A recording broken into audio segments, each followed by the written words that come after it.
besides TV work, and obviously it was incredibly difficult, but what's the one role that you can recall in your career that was the hardest on you physically, mentally, the hardest part to play, and then the most rewarding? The rewarding part could be a different role. Yeah, they're all different that way though. Like for instance, Law and Order was so rewarding because I was a better actor at the end of it, but it's definitely not worth the money. You know, the trouble the pressure it put on my family and the pressure it put on me, and it was definitely not worth the money. And so I don't feel the only reward I got from that was I was a better actor, which is a pretty good reward. Yeah. You know, the Full Metal Jacket will always be my favorite experience because it was my first experience, you know, in a real film, you know, like with a top director, like if not one of the best in the world ever. Yeah. I have to say the part that I'm playing now that I started on Netflix, the Daredevil show, is he's a crazy motherfucker, this guy. Like he's so like real and emotional, and he's like a big baby and a fucking monster at the same time. And it's very, you know, we have on the Netflix show as well, we had the opportunity to put him in somewhat normal situations. He fell in love, he got married. In the new stuff we're doing, he's in normal situations as well. So the play, even in Hawkeye and in Hawkeye not so much, but in Echo and in which is not out yet, which precedes the new Daredevil Born Again show, he's in positions in where like he was in Netflix, where he's the same guy, but he's in a very normal position. And to play him in a normal position, like in a normal environment, like you or I would be in, is just batshit fucking crazy. It's like so fucking hard to do and so fucking crazy. And the shit that's going on in my mind when the camera's rolling is just fucking batshit stuff. Like, honestly, like I've get to the point where I cannot wait to see this, man. Do you like when you're rehearsing it? Do you rehearse it in a room where there's nobody else and just kind of lash out? Do you have somebody you read the scenes with and really give it all, or are you just quiet about it and do your own thing and then figure it out on set?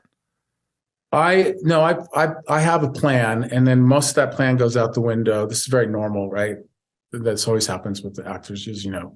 And so, but I always have a big plan coming in, and I don't push it on anybody. If I feel like the blocking is throwing the scene off, and we're pushing against it and pushing, I'll try and I'll say, I'll just stop and I'll say, I don't know if everybody agrees or not, but I just want to put something out there. We're pushing up against the blocking in the scene. We need to change the blocking. And then it's like a breath of fresh air. Like everybody's like, oh, fucking thank God. Like, yes, let's change it. And then we change it, and then the scene starts rocking, you know? And you got to have guts to do that. And I learned from the best that you have to have guts. Some of my peers are amazing at stuff like that. And like Ethan Hawke, Ethan's in search of the scene constantly. And if you're pushing up against it, like he says right away, no, like, let's just, you know, like, this is not right. I've been in scenes acting with him that he's done that. And he's been in scenes acting when I've done it. And I've been directed by him. And so you have to be there. But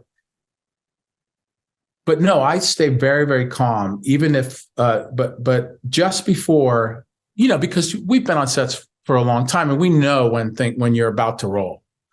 Like, I get a sense immediately, my radar picks up. I got 5, maybe 10 minutes here before we start rolling. And that's when I go in. So the action doesn't really mean anything to me. I'm already in by the time the director says action. I'm there. So wherever I got to be, I mean, I can get ferocious on set. Like, I can be ferocious and loud and emotional. And like, I don't give a fuck what people think, like, honestly. Because you're getting into it. You don't give a fuck.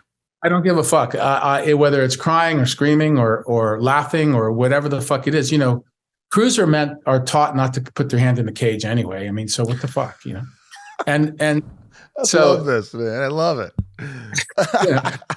And I just go, I go all the way. So by the time action is said, I'm right when action, I'm there with dialogue. Boom, I'm in, like, totally in. I love it. Wow. Yeah, but most of the time I spend on set is calm and sociable, and I'm just, you know, listen, kids, You're it's passionate. about the homework. You know, it's about your homework. It is. If you do your homework, if you put in the time, learn your lines, and do your homework, figure out the scene, know where you were, know where you are, know where you're going. If you've done all your fucking analysis of the story that you're telling, then you can show up at work and have a great fucking time. And then when you know the camera's going to start rolling, you go where you need to go.